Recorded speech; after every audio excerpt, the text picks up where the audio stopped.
third speaker, again a teacher to start with, but he's taken a very different route in his life. He's become a consultant to schools over a period of time. So while he has learned what it really takes to be a teacher and to build a school, he's using that education and his knowledge to help other schools to be set up and run in a manner which is really idealistic in the right way. Dr. Dhirendra Mishra, who started off with a very small town called Piparia in Madhya Pradesh, which is somewhere near the Pachmadi foothills. And from there, he's now associated with helped set up more than 65 schools. He has set up an institution called the Life EDUCARE, which is his consulting firm. Life actually is a short form or an acronym of looking into the future of education. So LIFE, very rare combination. You normally have teachers usually becoming teachers and educationists and researchers, but very few people actually go into the area of consulting. And to the credit of Dr. Mishra, that's exactly what he's done. And he's set up all kinds of schools, CBSE, IB, IGCSE, and he's trained over 5,000 teachers in this country. So I hope that we will have a wonderful experience in talking to these gentlemen and learning a lot from them. So, Dr. Mishra, you have a very different experience, right? You were a teacher and then now you are a consultant. I would say a fairly unique kind of a background. How has your teaching background actually helped you to, I would say, foster and help so many different schools and of different shapes and sizes and different cultures behind? So I've seen about 27,000 schools coming up in last, 18, 19 years, from 7, 8 schools in IB to about 250 odd schools in IB. So while I was setting up school for people, I realized that a lot of schools are coming, but they do not have a support system. Those days, people either went to a franchise or they struggled somehow. People talk about, sustainability these days a lot. I, being a finance guy, thought you need financially sustainable schools. And I used my whatever little understanding of school finances I had. I helped people in, writing a right feasibility report. Then I realized that, school designs need to be different because, our schools are not very child-friendly, designed very, very child-friendly. So started whatever little knowledge I had, started helping people design good schools, then started recruiting good teachers for them. I realized that, you need decent teachers training because a new school, when it comes up, there are people from various schools who come up. So developing culture, like, what both the brothers were saying, the culture is very important. So a school with so many people, principal and everybody coming from various places, defining the right culture, right teacher training, right curriculum, pedagogies, evolving a school rather, so we tell people that we don't set up a school for you. We discover a school for you, what you want to do and what the area needs. So I would not say that I started Life EDUCARE. Life EDUCARE happened to me. Understood. So I think your teacher to a consultant kind of a thing, the morphing actually happened because of your various experiences of working with so many different schools and the opportunity that kind of came in front of you. Right? Yes, and I saw that, K-12 education spaces needed the right advice. And one thing that kind of, we did not do is to relive our past with the new schools. We kind of, cleaned the writing board, design board, and carved the school for, people. Very interesting journey. I think it's probably one of the unique things that I've heard, that, teacher morphing into a consultant. I think great thing. The K-12 education sector in India, you might not believe it, is a 4 lakh crore rupee industry. So we are not talking about very small numbers here. And this 4 lakh crore in the next 5 years is going to become 7.5 lakh crores. So that's the pace of growth of this industry itself. So anybody who wants to make a mark in this industry must focus upon certain basic fundamentals: the quality of education, quality of management of the schools, the holistic experience that you give to the children, and to be in sync with the changing times, right? Whether it is technology, whether it is the curriculums which are changing and so on and so forth. And of course, there is competition, correct? Dr. Mishra, all these are really frightening at one level, right? While they are enabling, any change management has a certain amount of, fear factor which is involved. How do you see, as we earlier saw, the number of schools is also jumping. You only talked about from 7,000 schools, 37,000 schools. This is really rapid pace of change. Now, how do we stop the, I would say, unqualified schools from mushrooming, but the ones which are coming up to be of a certain quality? What are the kind of mantras that you would leave for our aspiring educationists? I'm glad you used the term mushrooming because that's what is happening. So while, let me give you a context and background of, education and schools coming up in India. Possibly we are the only SAARC country where the school education or education is not for profit. I have myself set up schools in Nepal and, in any Pakistan, Bangladesh, Sri Lanka, you go, schools can be set up for profit. Rather, there is no private schools in India because it is still managed by trust, and so these are all public schools. And school is a public enterprise, it's a public interest venture. So I think right people like, Bhatt should come into in education. And possibly what happens is there is no financial hand-holding that happens to a school promoter, somebody who wants to start school.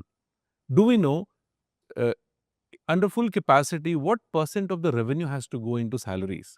What percentage has to be retained for future expansions? Like, with NEP coming in, a lot of schools need, funds.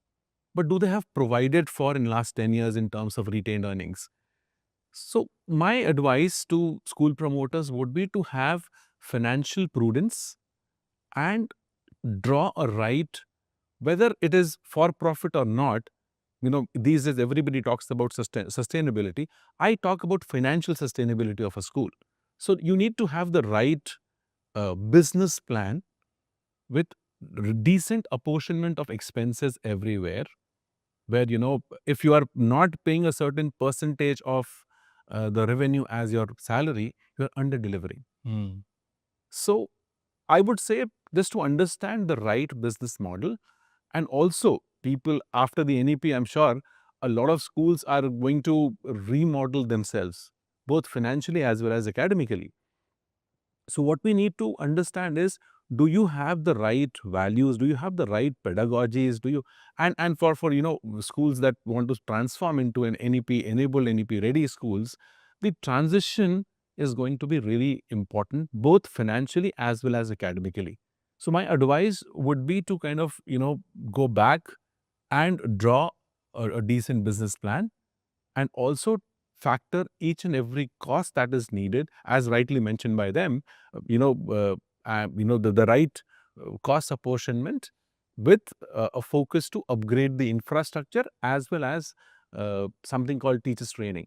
Because the real warriors of change in an NEP enabled or a 21st century school with skills are going to be teachers. So I think proper apportionment of cost for teachers training and upgradation is something that I would want to advocate. So while education may be an industry of passion, ultimately it's an industry. So therefore, careful planning, making sure that you have the right infrastructure and right skill sets amongst the teachers is so critical for success. I think that's the mantra that I would summarize, right? Yes. Awesome. In this entire change that we are witnessing, managing perceptions and making sure that while you have a vision in your mind to be a budget school, but there are so many pressures, as Rohan sir mentioned. How do you manage all of that and still maintain your standard or your focus to be a budget school and not become an elitist school? How is it so? Obviously it's going to be difficult. But what would be your advice for such kind of institutions we are looking at this kind of a transition?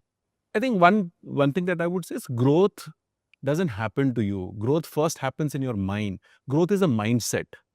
So I think, you need that growth mindset, that you need to be, you need to grow and become better school. Now, we are a country where you have schools charging 20,000 rupees per annum to day schools charging 20 lakh rupees per annum. So there's a wide spectrum. No school is cheaper or expensive. It's just that you give the right value for money. So what I would say is, while you are doing this transition, never leave that value for money, what you're going to give to the parent. So, first thing is that have that growth mindset that yes, I need to grow into a better school. And also, whether you're a state board school transitioning to ICSE or CBSE or even IB, or from a state board to a national board, whatever, NEP would make you do irrespective. Even if you're a state board, you need to make that change. So, first need to have that growth mindset. Then I would say you need to invest in the right technology, because you can't grow without right technology. So choose right technology, invest in right technology. And another thing that I would say NEP would bring in, and I think at this platform, I would like to raise this issue that implementing NEP is going to bring in a lot of curriculum transaction cost. Gone are the days when, a blackboard, paint, and a chalk and a duster used to be the only curriculum transaction cost that we had. You will need to have, labs, you need to have props, NEP talks about experiential learning. How do you give experience to a child without investing in right props and right, apparatuses? You need to actually, think about curriculum transaction cost. And being a teacher, we've never, as a company, we've never done anything for the children directly. I somewhere feel if you are doing right things to the teachers, they'll take care of the students. So invest in right kind of teachers, retain them, train them. Teachers may come and leave, but you should not be kind of, not investing in right teacher and right teacher training. So I think, you need to understand that it is going to take 3 to 4 years for you to become operationally breaking even if you're starting a new school, and possibly the project break even would take about 7 to 8 years. So you need to be prepared to have that kind of cash flow there with you, the right cash flow, because the school doesn't struggle, because of anything. But the first struggle that a school starts having is when the teachers are not paid on time. So financial prudence is something which I would say that the promoters should have. And they should also kind of think of having their retained earnings in such a way that, because now you see technology is changing very fast, and technology, usually in schools would change in maybe 5 to 10 years. So, you need to kind of have right business model, apportionment of, various cost and revenue heads, also right kind of salaries to be paid. And to sum it up, I think you need to remain contemporary always, in terms of technology as well as in terms of infrastructure. So to summarize, you're basically talking about making sure that your income streams and expense streams are properly mapped. Give priority to payment of salaries to the teachers, because that's your real, asset, if I would say. And making sure that you keep most of the earnings or the retained earnings of the school inside the school's balance sheet, and use that to make sure that you are contemporary. Yes. So these are the way to kind of change. So do not fritter away your gains or profits or retained earnings into things which are not meaningful, but reinvest it back into the school and wait for results to happen, because you need to have a lot of patience to wait for 7-8 years before you Yes. actually So, get. one last advice to a budget school promoter would be, do not invest in fancy stuff. Invest in stuff which is relevant and is going to make a difference in a teacher's life and a child's life. Important to utilize what you have and not just keep on aspiring for more and more facilities. And this is so important in a budget constrained environment. You have to look at expansion, but there are so many ways in which you can expand. You can create more campuses as you go along, or you can simply build taller and taller buildings and house everybody in the same place. How does a budget school, if I could use the term, actually find the right balance? Number one. Number two is that there are so many things that we are talking about in terms of technology, infrastructure, school, sports grounds, and this and that and the other. Expensive coaches, good coaches are very expensive as well. Not everyone can afford to have everything on their own. Is there a way schools can actually collaborate with the nearby schools or like-minded schools to sort of average out the cost over, several institutions? While collaboration is a 21st century skill, I don't see schools collaborating too much these days. Possibly we'll have to ask Rohit sir, whether, in his schools, around his schools, what is the scenario like, sir? And as far as vertical or, vertical growth and, starting another branch, I think there are, in 2016, a National Building Code came in. And, there are a lot of restrictions now on schools in terms of, having infrastructural norms. So as far as possible, and yeah, that's what is different in, international boards and Indian boards. A lot of Indian boards put in conditions of infrastructure that it should be like this, when an international boards like IB say it should be adequate or enough. So I think, it's for a school promoter to decide how many children can be housed in one particular branch and what is adequate and enough. So, and once you are like, you've set your feet right, then, possibly expanding the same thing. There are a lot of people who kind of, keep buying the adjacent land and grow. And at the same time, like what they have done, people, going to Thane, going to Ashok Nagar or, other places. But what is most important is to first understand the area. We are there, in Hindi you say कि हमारे देश में हर 5 कोस पे पानी बदल जाता है. So I think, every area has got its own challenges in terms of, what people can afford, what is their purchasing power, what kind of people stay there, how far, can they send their children. So a feasibility study is required where, you understand the area, people, their, ability to pay, and, what they're looking at. What is the competition? If there are 5 schools already available, see, school is a social infrastructure. So you should not build just more than enough. So if there is adequate schools in the area, you collaborate and, you learn from them, teach from them. But if there's an area where there's a school required or people are looking at, right, so, parent survey, teacher survey, all these things, as an organization we do, and kind of, come across or come up with a school which is just adequate and needed in that area. So don't overdo and don't underdo. Do the right Yes, things, right? And absolutely. awesome. So we're talking about expansion, modernization, digitization, giving the best experience to a child. All of this costs money. Now, where is it going to come from? Obviously, we have to do a lot of financial planning and maybe even take external finance. Let me ask Dr. Mishra that the 65 schools that he's helped come up, what does he really look at it in terms of the importance of this particular aspect? And how do schools actually go about doing it? So money has a great characteristic that it is never enough, right? So I think while, we do anything for that matter, anything that we do which involves money, usually it's never enough. And I think I've seen the growth of schools ever since 2006. Banks used to support, schools. They used to lend money. And I think failure of engineering colleges in 2010-11 kind of made banks to think that, education lending is not really a great thing. And I think after 2015-16, even schools started failing. So currently banks, currently schools are in the negative list in terms of, banks lending it to institutions. But that doesn't solve the purpose. Expansion needs money.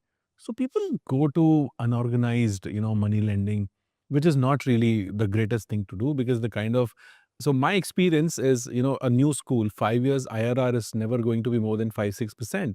And 10 years IRR is never going to be more than 10-11%, which is just about the bank interest rates.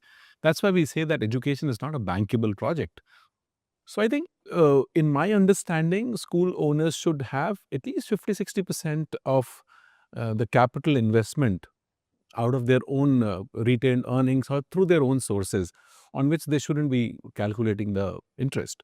And the remaining can be funded via the, NBFCs or institutions which are not really bank, or even if a bank is willing to lend you money, why not?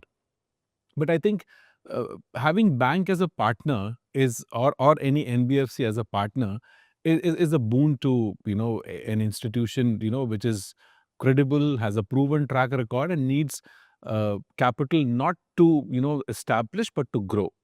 So I think my understanding is that, schools should look at institutional investors or, NBFCs or banks for their growth. So plan well, but don't be shy of taking external help in terms of finance, so long as you kind of stick to the basic parameters and not demand too much. So Kevin, again, top 5 must-dos. Well, I'll be very precise. Right ethics and values, investing in teacher development, even if they leave, creating right budgeting, most important, finance is the lifeblood of any system, parent-school relationship. Schools, we don't call it as parents-teacher meeting, we call it PTM, we call it as PIP, partners in progress. I think that mindset that, and you orient your parents also that we are partners in progress, not that you have outsourced, the parenting to us. So partners in progress. And I think the last but most important, keeping up with the time. Okay. Those 3 things that you should not do. So 3 things to school promoters which they should not do. Number 1, don't enter into the academic area if you are not an academician. Number 2 would be academic dishonesty. I know there are school promoters who tell teachers, just give more marks, you don't pay taxes on giving marks. Academic dishonesty. I think our times, we were always struggling in grade 9 and 11 and grade 4 and grade 7, and we passed out boards with the flying colors. These days, in most of the schools, it's the other way around. And the third thing is treating a teacher wrong. I think, the reason why I moved out of formal school system was just that I was seeing a lot of schools coming up, not really treating the teachers right. So these 3. So other than these 3, 2 common mistakes the school managements typically do. One is not walking the talk. Okay. Second thing is wrong financial planning. Okay. 2 pieces of advice that you would give to schools. Since you are, as I've mentioned earlier, you have the responsibility to develop a child. Don't be seen doing things wrong. Do right thing right the first time. And when you're promising a parent that you're going to take care of his child's future, don't be dishonest. Lastly, 2 success instances from a school that you consulted. I think one school that we created, a new school, was in Shillong, where typically Northeast school education is very, very traditional, run by or driven by the missionaries. We created a holistic 21st century school in Shillong, where, almost NEP came in 2020, August. We launched that school during COVID in 2020, April. The first class happened online on 13th of April. But I think, we were almost NEP compliant. So I think that was one success story that we have. And second one was in back of beyond place in Yavatmal, which happens to be one of the most backward districts of India. Not even Yavatmal proper, say about 70 kilometers away, a sub district of Yavatmal called Pusad. We reached that place. There was somebody running an affordable private school with 700-800 children, barely able to deliver things right, though they intended to. Both of them being doctors, they started school because they wanted good education for their children. I think when we entered, we re-engineered their financial planning, and we told them that you want to run a good school, not a cheap school. So, re-engineered their financial planning. And today so we got in touch with them in 2018 or 19, but today in 2025, they are with 2,000 children with a decent margin. If you ever see that school, the earliest building that we, constructed 2 years ago with massive 6 crores investment is no less than any metro city's, early childhood care center. So nursery to grade 2 a separate section. And, that's how we could, increase the capacity of the school 2.5 times by, doing the right financial planning. Awesome.